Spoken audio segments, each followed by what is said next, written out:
Si est-il un des secrets les mieux gardés depuis sa terrible chute en décembre 2013, personne ne sait vraiment dans quel état physique et mental se trouve Michael Schumacher à l'heure actuelle.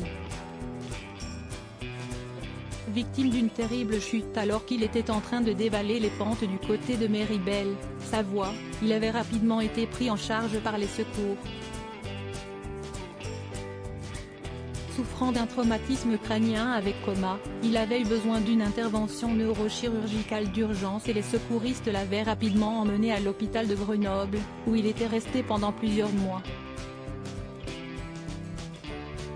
L'opération avait été réalisée par les médecins sur place, mais la star de la Formule 1 était restée dans le coma jusqu'au 16 juin 2014 et entre-temps, l'hôpital avait été assiégé par des journalistes soucieux d'en savoir plus sur l'état de santé de la star allemande.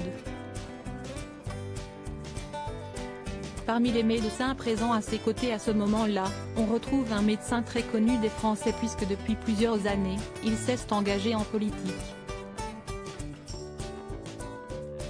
En effet, à cette époque, Olivier Véran assure des consultations à l'hôpital de Grenoble.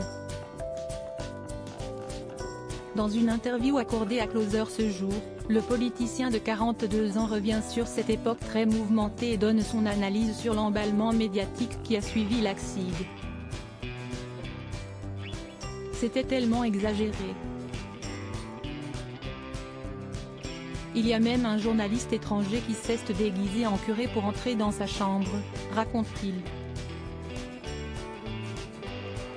Olivier Véran a pris une décision forte dans cette histoire, une anecdote qui peut prêter à rire tant elle est surprenante, mais qui symbolise bien l'acharnement de certains journalistes pour avoir quelques informations sur Michael Schumacher.